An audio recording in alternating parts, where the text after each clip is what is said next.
Maybe I can convince them to stand up for Socrates at the trial. It's as Xenophon said, of course. We have given the gods human forms because we wish them to be as we are. No. Do not students take what they learn from their teachers? What then if the teacher is wrong? Does that not simply perpetuate these wrong teachings amongst future generations? You assume the students aren't wise enough to understand the flaws of the teacher. Think of those who came before us. First Thales, then his student Anaximandros, and then Anaximenes. Without the teachings of those before him, it's safe to say Anaximenes would not have reached the conclusions he did. I don't think that's true at all. Oh, perhaps this new phase can offer a different perspective.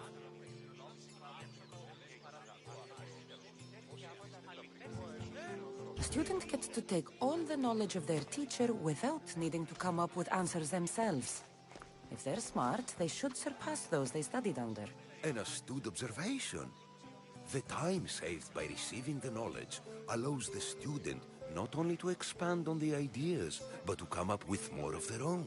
But what if the student expands on ideas without first seeking the truth behind them?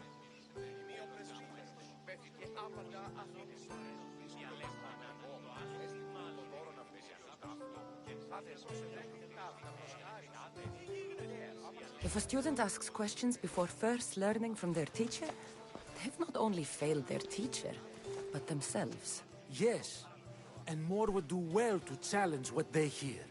Your appearance betrays you, Mystios. Clearly, you've taken on a teacher of your own. Something like that. He's the reason I'm here.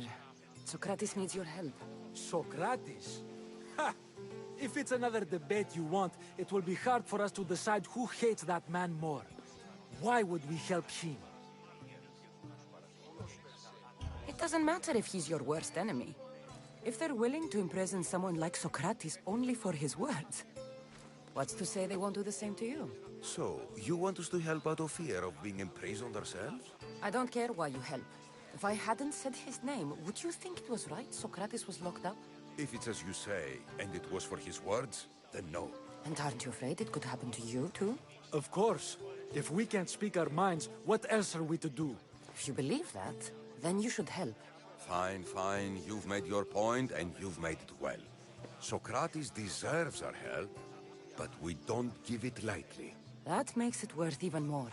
We'll be on our way then. We'll gather some others as well. Make sure our voices are heard. Believe it or not, we're pretty good at causing a scene. If you're like Socrates, that's not hard to believe. Wow, I've never seen someone convince them so easily before. Is that so? I guess I should feel proud. I'm surprised to see a child here. Is there an age at which it would suddenly be okay to debate with them? What then of the night before I turned that age? Should we be prevented from doing what we wish due to the world's view of us?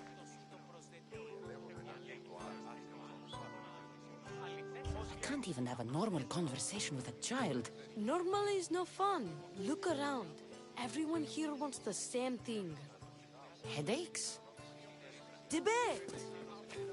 You're the first kid I've met who'd rather debate than play. Don't tell the others, but I'm envious that you're a student of Socrates. I hope one day to be as well. You're on the right path. What's your name? Aristocles. Although I've never liked that name much. It does sound like countless others I've heard around Athens. Why not choose another? I can do that? Huh. My brother always had a problem saying my name, so he called me Plato instead. Perhaps I'll use that. I like it. Thank you. Well, I better hurry after the others. Here.